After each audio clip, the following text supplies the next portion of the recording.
যুক্তরাষ্ট্রের আসন্ন প্রেসিডেন্ট নির্বাচনে ডেমোক্রেটিক পার্টির আনুষ্ঠানিক প্রার্থী ঘোষণা করা হয়েছে ভাইস প্রেসিডেন্ট কমলা হ্যারিসকে।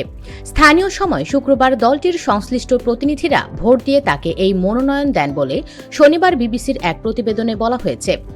এর আগে ন্যাশনাল কমিটির চেয়ার জেম হ্যারিসন ভার্চুয়ালি এক অনুষ্ঠানে এই ভোটাভুটির ঘোষণা দেন। প্রেসিডেন্ট প্রার্থী চূড়ান্ত করার লক্ষ্যে গত বৃহস্পতিবার থেকে ইমেইলে ভোট শুরু করে ডেমোক্রেটিক পার্টি। সংশ্লিষ্ট প্রতিনিধিরা আগামী সোমবার সন্ধ্যা পর্যন্ত ভোট দিতে পারবেন। অবশ্য তার আগেই কমলা মনোনয়ন পাওয়ার জন্য প্রয়োজনীয় সংখ্যক ভোট পেয়ে গেছেন। তিনি পেয়েছেন ২৩৫০ প্রতিনিধির সমর্থন। প্রতিক্রিয়ায় টেলিফোনে হ্যারিস বলেছেন, আনুষ্ঠানিক প্রার্থী হওয়ার জন্য আমি সম্মানিত। আমরা আমেরিকার প্রতিশ্রুতিতে বিশ্বাস করি।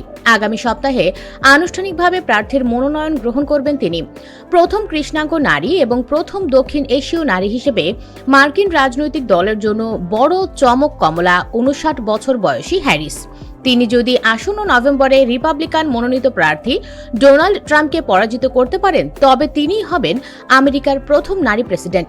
নানা সমালোচনার মধ্যেও গত ২১শে জুলাইয়ের আগ পর্যন্ত আমেরিকার প্রেসিডেন্ট জো বাইডেন বলে আসছিলেন আসন্ন নির্বাচনে প্রার্থী হবেন তিনি।